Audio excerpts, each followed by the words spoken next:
Bueno, yo me llamo Valentín, soy de Toledo, de un pueblo de Toledo, de familia de agricultores. Yo siempre bromeo diciendo que si no hubiera sido cura estaría conduciendo un tractor, pero realmente eso es mentira, o sea, porque yo para el campo nunca he sido demasiado mañoso. Y bueno, me vine al seminario menor aquí en Toledo cuando era muy joven, o sea, con 13 años, que es segundo de la ESO. Yo ya estudié la ESO y entré al seminario a hacer segundo de la ESO. Y curiosamente, o sea, yo sé que hay mucha gente que esto le puede llamar la atención, pero yo siempre he sentido la vocación de ser sacerdote desde que era niño. O sea, yo me apunté a monaguillo el día que hice mi primera comunión, una semana antes, me acuerdo perfectamente. Y luego aquí la pastoral entre los monaguillos está muy viva en la diócesis de Toledo, muy ligada al seminario menor, y varios chicos de mi pueblo estaban estudiando en el seminario menor. Y yo quería ser seminarista, pero quería ser seminarista porque quería ser sacerdote, un poco como, yo que sé, el que tiene un padre bombero y quiere ser bombero. Pues yo era monaguillo, teníamos un buen grupo en la parroquia, siempre estaba allí y me fui al seminario menor, ¿no? Y luego, pues bueno, ya como sacerdote, ¿no? Mi vida en ese sentido fue muy normal, llegar hasta segundo de bachillerato, hacer la EBAU, pasar al seminario mayor. Pues mi vida como sacerdote, eso sí, ha sido heterogénea a más no poder. O sea, creo que tengo que ser uno de los sacerdotes de la diócesis con un currículum más heterogéneo, porque empecé siendo párroco rural, pero rural, en mitad de las montañas de Guadalupe, la Sierra de Extremadura, un pueblo de 700 habitantes y otro de 58, o sea, rural. Y luego después de ahí pasé a Roma a estudiar Sagrada Escritura, que es duro, o sea, es muy duro, porque tienes que aprender griego, hebreo, arameo, y luego, como si estas lenguas no fueran difíciles, las clases de hebreo eran en inglés, con lo cual ya era rizar el rizo a más no poder. Y luego fui a Israel a terminar mis estudios allí. Durante los veranos trabajaba como arqueólogo en Israel para conocer mucho la cultura material, el contexto de los evangelios. Y luego después vine a parar a una parroquia que era todo lo contrario a lo que había hasta, una parroquia de ciudad, en ese sentido muy dinámica, donde se estilan un montón de experiencias de nueva evangelización. Y luego, aparte de eso, pues yo también me lancé un poco a la piscina y soy youtuber. Tengo un canal que se llama Cura de Toledo, así tal cual, y lo siguen pues muchísimas personas, más o menos unas 5.000 visualizaciones diarias, que no está mal para el contenido que vendo, porque hago una explicación del Evangelio. Sí, bueno, y soy profe de Sagrada Escritura en nuestro seminario mayor. Enseño a los chicos que van a ser sacerdotes y también en las ciencias religiosas a muchos laicos. Sí, sí. Miedo, no. Pánico en algunos momentos. O sea, me explico, yo nunca, o sea, y lo digo con humildad porque yo creo que es gracia de Dios, o sea, yo nunca había tenido una duda vocacional, jamás. O sea, yo terminé el seminario menor, que al fin y al cabo estudias lo mismo que en un instituto normal, o sea, estudias bachillerato, la ESO, y bueno, pasé de segundo de bachiller al primer año de teología en el seminario mayor, como el que pasa de tercero a cuarto de la ESO, o sea, sin ni siquiera plantearme si era mi sitio o no, porque yo había notado la llamada de la vocación tan fuerte que es que no tenía ninguna duda. Pero luego, cuando llegó cuarto de teología, quinto, los 2 años antes de ser diácono lo pasé fatal. O sea, fatal es que tuve unas dudas tremendas, hasta tal punto que tuve que retrasar mis órdenes 6 meses. O sea, yo me ordené 6 meses más tarde que el resto de mis compañeros porque no veía nada claro, habiéndolo visto claro toda mi vida. A ver, ahora con la perspectiva entiendo muy bien lo que pasó y en aquel momento pues mi director espiritual me ayudó a verlo también, ¿no? O sea, es verdad que a veces podemos ver todas las cosas claras.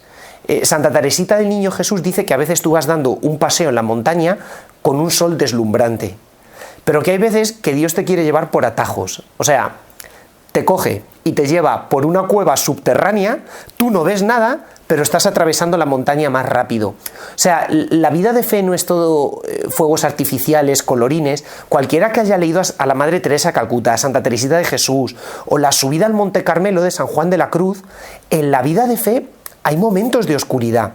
Y la oscuridad no es mala. O sea, es que Dios pone a prueba. O sea, esto se nos olvida a veces. No, Dios es bueno, tal. Oye, Dios pone a prueba. Léete los evangelios y léete el Antiguo Testamento. Dios pone a prueba. Las 2 personas más probadas del Antiguo Testamento son Moisés y Abraham, que son los 2 personajes, bueno, que pasaron a través de unas dificultades tremendas. Y eso ayuda a que tu fe crezca. Si es que la fe crece con eso. Y le doy las gracias a Dios por esa prueba, porque el hecho de a veces caminar en oscuridad te ayuda a confiar más en Dios, a fortalecer la confianza, a echar raíces, a echar cimientos en la fe. Y también te digo, una vez que me ordené diácono, y de esto hacen ya 11 años y medio, por gracia de Dios, no me voy a echar yo aquí las flores, no he vuelto a tener una duda vocacional en mi vida, pero ni siquiera por una milésima de segundo, ¿no? Con lo cual ves hasta qué punto a veces puedes estar rodeado de una niebla tan densa que crees que no existe el sol, y sin embargo la niebla no es nada, no es capaz de ocultar el sol ni muchísimo menos. Pues es así. Bueno, la palabra fidelidad en la Biblia es gemet, en hebreo, gemet, que se puede traducir... A ver, el hebreo es un idioma un poco particular, porque es como el idioma de los indios, o sea, es un idioma prehistórico, podemos decir muy antiguo. O sea, tú ahora mismo en español dices, ¿cómo se llama esto? Sillón. ¿Cómo se llama otra cosa que no es tan cómoda? Silla. ¿Cómo se llama otra cosa que no tiene respaldo? Taburete. O sea, tienes como una palabra, un concepto para cada realidad. En hebreo no, hay muchas palabras baúl, una palabra que significa muchas cosas. Entonces, gemet significa fidelidad, emet, o puede significar también verdad. Y es muy interesante porque en la Sagrada Escritura Dios revela su nombre 2 veces. Hay un versículo muy importante que es en el libro del Génesis, igual que el número pi en las matemáticas vale para todo, 3,1416, pues si te vas a 3,14, en el libro del Éxodo tienes la revelación del nombre de Dios, que en hebreo literalmente es Eyeh Asher Eyeh, que es cuando Moisés le pregunta a Dios su nombre, y Dios dice, yo soy el que soy, Eyeh Asher Eyeh. Pero es muy curioso, porque en hebreo el tiempo que utiliza Eyeh es tiempo yictol. O sea, me explico. La gente dirá, bueno, este nos va a meter aquí un rollo de lingüística. No. Por ejemplo, el yictol se utiliza para acciones constantes en el tiempo. O sea, os voy a poner un ejemplo que se entiende muy bien. Si yo digo en español que el sol sale por la mañana y se pone por la tarde, estoy utilizando el presente de indicativo. Sale, se pone, pero realmente no estoy hablando de una acción presente, no es que esto haya pasado hoy, es que pasó ayer y va a pasar mañana. O sea, acciones que son durativas en el tiempo, en español utilizamos el presente de indicativo, en hebreo el yectol. O sea, de tal forma que es, yo soy el que soy, yo soy el que fui, yo soy el que seré. O sea, Dios es fiel constantemente. Bueno, esto pasa en el capítulo 3, ¿no?, del libro del Éxodo, pero luego hay otra revelación del nombre de Dios, también en el libro del Éxodo, pero esta vez en el capítulo 34, cuando Moisés vuelve a tener otra aparición de Dios, y esta más completa. Lo que pasa es que esta generalmente, yo no sé por qué, como que nosotros cristianos no nos quedamos solo con la primera, ¿no? Cuando los judíos dan tanta importancia a esta como a la revelación del nombre de Dios en el capítulo 3 del Éxodo. De hecho, en el capítulo 34 del libro del Éxodo, Dios revela su nombre, yo soy el que soy, pero además añade 13 atributos suyos. O sea, 13 adjetivos o características de Dios. O sea, son tan importantes que, por ejemplo, en el templo de Jerusalén, el incienso que se ofrecía a Dios en el templo llevaba 13 ingredientes, precisamente por cada uno de los atributos divinos de Dios. Y entonces aquí empieza a decir Yahvé, Yahvé, que quiere decir Yahvé, yo soy el que soy. Es como si tú coges Eyeh Asher Eyeh y, bueno, por utilizar una palabra así muy coloquial, lo espachurras. Y luego después dice el Rahum, Dios misericordioso, Wehanun, que quiere decir Dios compasivo, Erez Afayim, lento a la ira, ¿no? Empieza a dar todos esos atributos. Y luego dice, Werab Hesed, de mucha misericordia, Wemet, y fiel. De tal forma que la fidelidad es uno de los atributos esenciales de Dios en la Sagrada Escritura. En todo el Antiguo Testamento, o sea, siempre aparece un par de palabras que es Werab Hesed, de mucha misericordia, Wemet, y de fidelidad. Pero atención, porque cuando llegas al Nuevo Testamento y al libro del Apocalipsis, ¿Cómo se define Jesús a sí mismo en el libro del Apocalipsis? Pistos kai aletzinos. Fiel y fidedigno. El testigo fiel y fidedigno. Es el título que más veces aparece de Jesucristo en el libro del Apocalipsis, y también el título de el que vive, pero aparece el que vive o el testigo fiel y veraz, llamándose a sí mismo. O sea, recupera los atributos de Dios del Antiguo Testamento, pero esta vez aplicándoselos a sí mismo, con lo cual vemos cómo Jesús es Dios, tiene conciencia de serlo y se aplica los mismos atributos que Éxodo 34. Es tremendo, ¿eh? Alucinante. Bueno, estas cosas son... ¡Guau! Soy un friki de la Biblia. A ver, yo es que soy un friki de esto. Sí, vamos a ver. La fidelidad es un concepto importantísimo y un atributo divino. Ahora, la fidelidad presupone otro concepto en la Biblia. O sea, si tú eres fiel, ¿fiel a qué? ¿Fiel a qué? O sea, yo soy fiel porque soy alumno, pues fiel a mis horas de estudio, a cumplir con mis horas lectivas. O sea, ¿fiel a qué tiene que ser fiel Dios? Claro, presupone otro concepto, que en hebreo se dice berit, alianza o pacto. Es decir, que Dios ha establecido un pacto contigo, y en la Biblia aparecen muchas alianzas, con Adán nada más crearlo, con Noé, con Abraham, con Moisés. Entonces Dios es fiel, pero la expresión ser fiel implica un complemento directo a sus promesas. Dios es fiel a sus promesas. Claro, la fidelidad de Dios siempre constante, pero sucede que el hombre no siempre es fiel. Y aquí entra en juego uno de los conceptos más tristes de toda la Sagrada Escritura. En hebreo se dice hatta, el pecado, el pecado. Claro, ¿qué es el pecado? Que el hombre da su espalda a Dios. O sea, la idolatría.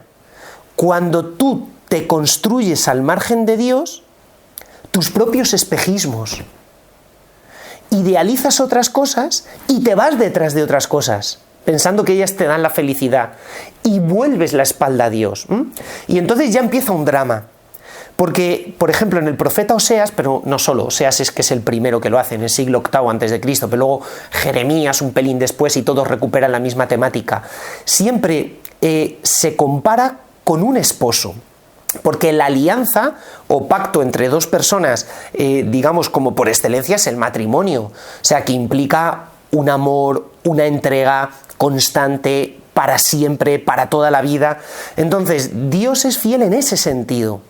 Pero claro, si la fidelidad de Dios jamás es contestada en la Sagrada Escritura, la del hombre, en cambio, pues falla por todas partes. De ahí que a cada paso en el Antiguo Testamento se esté siempre contraponiendo como una especie de claroscuro la fidelidad de Dios, que ama esponsalmente a su pueblo, que nos ama esponsalmente con el amor más fuerte que hay a cada uno de nosotros, pero el hombre que rompe esa promesa.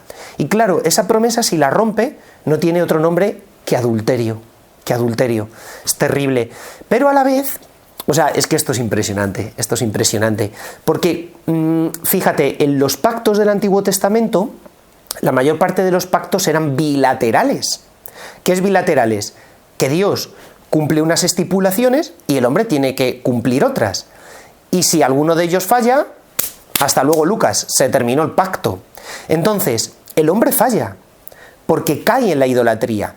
Y toda la literatura de carácter histórico del Antiguo Testamento y de los profetas ve en el exilio de Babilonia, digamos, como el castigo divino que el hombre se acarrea por haber roto ese pacto de amistad con Dios. O sea, Dios le había hecho una promesa a los hombres le dan la espalda a Dios, y cuando los hombres le dan la espalda a Dios y se empiezan a fiar de otros pueblos, empiezan a buscar otros amantes, haciendo alianzas políticas con otros pueblos y traicionando a Dios, pues entonces se terminó todo. O sea, se termina todo y al final el pueblo de Israel es conquistado por los babilonios, a los cuales antes habían prometido vasallaje. O sea, les dan una puñalada por la espalda y los conquistan, arrasan el templo, arrasan Israel, dejan Jerusalén hecha una escombrera, matan a toda la familia real y se llevan al pueblo al destierro de Babilonia. Y claro, el destierro de Babilonia es como un gran examen de conciencia, como una especie de confinamiento por coronavirus, que en ese momento el pueblo de Israel tiene que pensar, bueno, ¿qué hemos hecho? Y ahí hay un libro precioso que es el libro de las Lamentaciones. Son nada, unos capitulitos, te lo lees en media hora. Y en ese libro el pueblo no para de lamentarse por haber sido infiel a Dios, por haber roto ese pacto, y que ese pacto le haya llevado, esa ruptura, a una situación terriblemente triste, de hecatombe completa. Pero hay una frase que es como el turning point, que se dice en inglés, el punto de inflexión de toda la Sagrada Escritura en el Antiguo Testamento. Después de llevar como 3 capítulos llorando y quejándose de lo malos que han sido, para el que escribe el libro de las Lamentaciones y dice: la fidelidad de Dios es nueva y cada mañana se renueva. El amor de Dios es nuevo cada mañana. Esa frase marca un antes y un después en el Antiguo Testamento, porque quiere decir, yo he podido ser infiel a Dios. Yo, o sea, no voy a señalar a nadie en mi propia vida, no he podido amarle como Él me ama, pero yo lo recuerdo cada vez que por las mañanas bajo al sagrario de mi parroquia, San Juan de la Cruz, y me clavo de rodillas en ese sagrario. Pienso, es que el amor de Dios y la fidelidad de Dios es nueva cada mañana. El ayer no importa. El ayer ya no es mío. Y el futuro, yo qué sé, tampoco existe. Pero cada mañana la fidelidad de Dios es nueva. Y esa frase marca la resurrección espiritual de Israel, cuando se da cuenta de que la fidelidad de Dios es incondicional.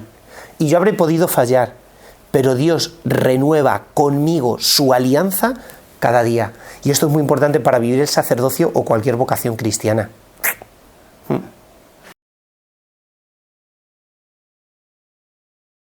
Estoy dando mucho la chapa, respuestas más cortas. Es que tengo defecto tipo profesor. Sí, luego tú cortas y recortas. Sí. Bueno, en primer lugar, o sea, hay 2 ejemplos paradigmáticos en la Biblia de lo que es la fidelidad. O sea, es que hay tantos, o sea, en el fondo, cada historia, cada personaje de la Biblia, pues te está hablando de la fidelidad. O sea, en el Antiguo Testamento habría 3 casos, y en el Nuevo, luego después hablamos. Por ejemplo, en el Antiguo Testamento tienes el caso de Abraham, el número 1. ¿Por qué? Porque Abraham es el primero que se tiene que fiar de Dios. De hecho, Abraham y Moisés son las 2 personas del Antiguo Testamento que se les da un epíteto que es Nehemán. Nehemán significa digno de confianza de Dios. ¿Por qué? Porque tiene que creer contra toda esperanza. O sea, el caso de Abraham es tremendo, porque Dios le promete una tierra, pero una tierra que él nunca poseyó. Le dice, sal de tu tierra, sal de tu casa, que yo te llevaré a una tierra que te mostraré. O sea, es la primera promesa, la de la tierra. Pero Abraham nunca tuvo tierra. O sea, él fue a Tierra Santa y siempre fue un peregrino en Tierra Santa. De hecho, cuando muere su esposa Sara, tiene que quedar con un beduino que había allí y le tiene que comprar, que además le valió 1,5 riñones, comprar un sepulcro, una cueva, para enterrar a su mujer, porque nada de esa tierra era suya. O sea, Dios se la dará a Israel con la conquista de Josué 400 años, más de 400 años después. O sea, tú imagínate. Con lo cual, él nunca poseyó, siempre se tuvo que fiar de Dios. Y luego, le prometió sacar de él un gran pueblo. Pero Abraham no podía tener hijos. Con lo cual, tiene que tener un hijo con la esclava. Después le dice Dios, no, eso no vale. Yo te he dicho que haré un gran pueblo, pero de tu mujer Sara. Bueno, pues tiene un hijo, ¿no? Isaac. Y luego Dios le pide que ofrezca la vida de Isaac. O sea, con lo cual es una locura. O sea, que luego obviamente eso no pasó porque Dios le paró los pies, ¿no? Pero es siempre creer contra toda esperanza. Ese es un caso. Luego, el otro caso es Moisés. El otro caso es Moisés. ¿Por qué? Porque su vida es una constante prueba. O sea, él tiene que primero renunciar a todos los lujos de Egipto para identificarse con su pueblo, y luego tiene que ser fiel a Dios, defendiendo a su propio pueblo e intercediendo por su propio pueblo cuando a veces no hay forma de poder salvar a Israel porque es infiel. Y sin embargo, Moisés se pone delante del pueblo y delante de Dios como diciendo, si a estos te los cargas, Dios, a mí me borras del libro de la vida. O sea, comprometiendo su propia salvación por amor a su propio pueblo. Entonces es otro ejemplo total de fidelidad. Aunque ahí yo creo que por claroscuro los ejemplos más claros son el rey Saúl y el rey David. Impresionante. ¿Por qué? Porque si tú te lees el ciclo en los libros de Samuel de Saúl y el ciclo de David, tú ves que Saúl, la valoración que hace la Sagrada Escritura de él es que es un rey malo, mientras que David es el mejor rey de todo Israel, junto con Josías y Ezequiel, son los 3 grandes reyes de Israel. Sin embargo, tú te lees la vida de Saúl y la vida de David y descubres que David es bastante peor que Saúl. O sea, los pecados, entre comillas, del rey Saúl son una tontería. O sea, un día que quedó a las 4 de la tarde con el profeta Samuel para ofrecer los sacrificios, Samuel se echaría una buena siesta, no aparecía por allí, y dijo Saúl, pues venga, empezamos, no esperamos a Samuel. Y ese es el gran pecado que cometió. Y otro pecado, que Dios le dijo, mira, ofréceme en sacrificio tantas cosas cuando conquistes una ciudad. Y él dice, pues mira, para ampliar más los sacrificios y hacer la fiesta más grande, ofrecemos hoy sacrificios, la mitad del ganado y de las cosas no las matamos y las matamos otro día para hacer otra fiesta al Señor. Y le dijo el Señor, que no, que te he dicho que me lo ofrezcas todo el mismo día. Bueno, pues ese es el gran pecado que cometió, o sea, una tontería. Mientras que los pecados de David van desde el asesinato hasta el adulterio, vamos, recorriendo, no sé, cada cual peor. Y sin embargo, uno es rechazado por Dios, Saúl, y David no. ¿Por qué? Pues muy sencillo. Saúl jamás se arrepintió de sus pecados. Siempre permaneció R que R. Yo no he hecho nada malo. Mientras que David pecaba, pero después sabía llorar como nadie, y hacerle la pelota a Dios como nadie, y tocarle a Dios la fibra de su corazón, que es la misericordia. Y entonces Dios siempre perdonaba a David, porque David se humillaba delante de Dios. Mientras que Saúl, pues era soberbio. Era mucho mejor que David, moralmente, pero era soberbio. Entonces estos son los ejemplos más claros del Antiguo Testamento. Luego, ¿qué pasa en el Nuevo? O sea, en el Nuevo tenemos un ejemplo brutal que es el de San Pedro. San Pedro niega 3 veces a Jesús. Además, las negaciones de San Pedro, el que mejor las cuenta es el evangelista San Marcos. ¿Por qué? Porque San Marcos recoge la predicación de San Pedro. O sea, San Marcos no fue apóstol, pero recoge en su evangelio la experiencia de San Pedro. Y en el juicio de Jesús ante el Sanedrín que narra San Marcos es el más emocionante, porque San Marcos emplea un dispositivo retórico que se llama la sincrisis. Sincrisis es que cuenta un pedacito del juicio de Jesús y, como se hace ahora en el cine moderno, cambia la cámara y aparece la primera negación de San Pedro. Después aparece otro poquito del juicio de Jesús, San Marcos narrando cambia la cámara y pone la segunda negación de San Pedro. Y luego la tercera parte del juicio de Jesús y cambia la cámara y la última negación de San Pedro. Para crear un claroscuro, un contraste. Mientras que Jesús ante el Sanedrín es valiente y confiesa a su Padre y que Él es Hijo de Dios, San Pedro está negando a Cristo. ¿Ves? Pero luego todos sabemos que San Pedro tuvo ese diálogo con Jesús resucitado en la playa muy cerquita de Cafarnaún, una playa preciosa que todavía se puede recorrer. Yo ahí me he bañado muchas veces en esa playa, ¡guau! Y reparó esas ofensas diciendo, Señor, tú lo sabes todo, tú sabes que te quiero. Por lo tanto, no es el pecado el que tiene la última palabra, sino la misericordia de Dios. Pero atención, las negaciones de San Pedro en el Evangelio de San Marcos son solo los efectos secundarios de una enfermedad. Me explico. Cuando alguien es infiel o niega, ese no es el problema. El problema viene antes. O sea, el problema no es que yo estornudo, tengo tos seca y tengo fiebre. O sea, mi problema no es la fiebre. El problema es que tienes un virus, el coronavirus, que te provoca todo eso. La negación, en el Evangelio de San Marcos, la negación de San Pedro viene precedida por una enfermedad que la está causando. Y es que desde el capítulo 8 hasta que empieza la pasión, Jesús 3 veces, dirigiéndose a San Pedro, le dice que tiene, lo voy a decir en griego, pero es que lo vais a entender todos, esclerocardía. ¿Sabéis lo que es la esclerosis? Que se te va endureciendo el cuerpo. Escleros significa duro en griego, o sea, la rigidez de las articulaciones. Y entonces la dureza de corazón o esclerocardía, la esclerosis del corazón, es la que produce la negación. O sea, un sacerdote no deja de ser sacerdote o una persona casada así de la noche a la mañana. O sea, el problema es que el corazón se ha ido endureciendo. Ya no es un corazón enamorado de Dios. Tú ya no vibras con las cosas de Dios. Y entonces se va produciendo esa esclerosis del corazón que se va haciendo insensible. Nos vamos durmiendo en la apatía, en la rutina, en la falta de sentimientos y al final viene la negación. Te cuento otra historia. La de San Pablo. La carta más emocionante de todo el epistolario paulino es la segunda a Timoteo, porque San Pablo escribe esa carta cuando ya tiene la condena a muerte en la mano. Afranio Burro había sido prefecto de la ciudad de Roma y tenía fama de ser un flojo, o sea, a todo el mundo lo liberaba, a nadie iba a prisión.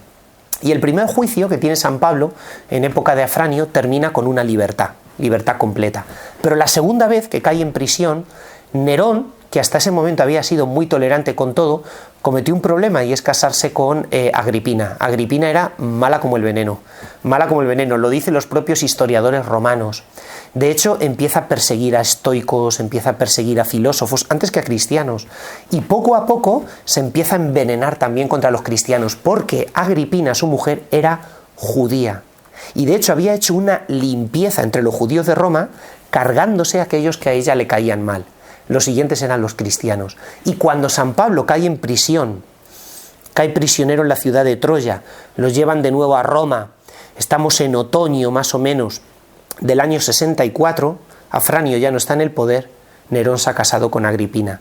Y San Pablo le escribe a Timoteo diciendo: el invierno está a la vuelta de la esquina, ven a Roma antes del invierno, porque se cerraba el mar Mediterráneo, porque en primavera, y efectivamente San Pablo murió antes del incendio de Roma, en primavera, lo ejecutaron, y escribe una carta preciosa a la segunda a Timoteo que es su testamento espiritual.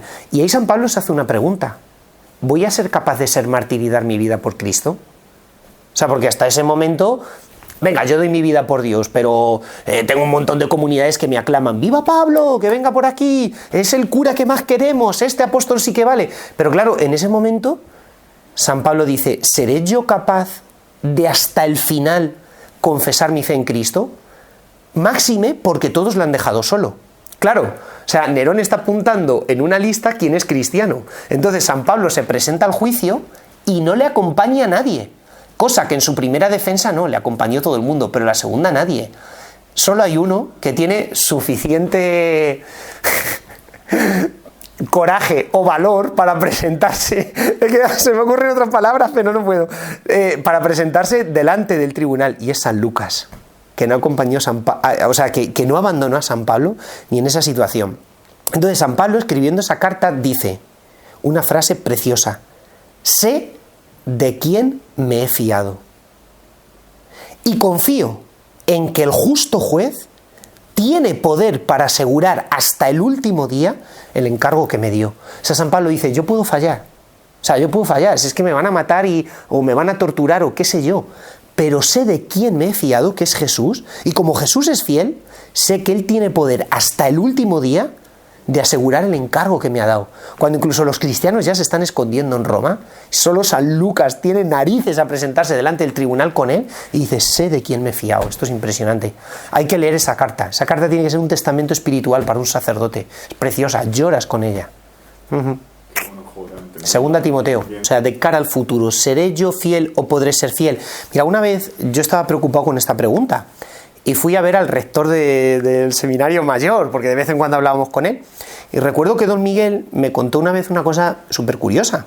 Dice: mira, Valentín, si tú tienes que ir de Madrid a Toledo de noche, ¿tú ves el camino? Pues evidentemente no. Sin embargo, tú te subes al coche y lo primero que haces es encender las luces del coche. Las luces que te permiten ver 15 metros.